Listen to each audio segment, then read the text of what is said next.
Style my hair with me. Now it's halfway through my chemotherapy journey. I just finished my 6 out of 12 sessions of chemotherapy, and this is my hair update. I'm gonna show you all. So it's definitely thinner, and you can see some bald spots going on. I don't know if you saw, but I could also attach photos of how it looks like. I'm more conscious about it. I don't wash my hair often anymore, just once a week, because I fear that when I wash my hair is gonna fall off.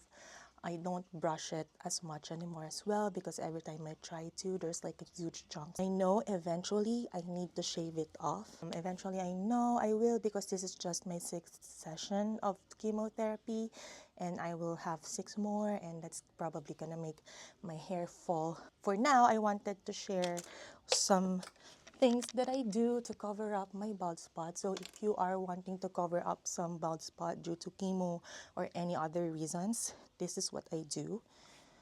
So I got this scarf. I got this, I think I got multiple ones from Marshall's, TJ Maxx. I make it into a triangle. Put it like that. Yan. Nalagay ko lang yung hair ko sa ears. Tapos I have these clips kasi it's more gentle. I have 2 of them, but you can also use different clips. Ito siya, yung pag nag-get ready with me. And then, why do I need that? Kasi syempre, I want the scarf to be secure throughout the day. So, I clip it on. So, I put it like this. And I make sure this tip right here is in the middle of my head. So, I'm gonna put this right here again. Gaganyan ko siya. Kung saan ko siya gusto mag-stop, lagay ko siya rito. And then, I'll get the clip. Yay! Nalaglag pa nga. So, this is the clip. Ay, nasira. Ba yan? Nasira, guys. Wait lang. I hold it like that. Get the clip. And clip it near my ear. Like that. Asan na yung isa? I can't find it. Saan yan? Ito. This one's not gonna be on the other side naman.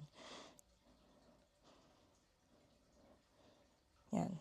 And then, igaganyan ko lang siya. Ayan na siya. So, that's where it stopped. Tapos, I'm just gonna tie it in the back.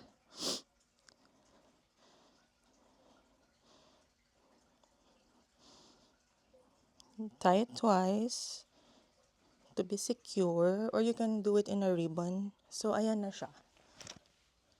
Ipitin ko lang hair ko. You can put some bangs out right there. Pero ayan siya. This is the side view.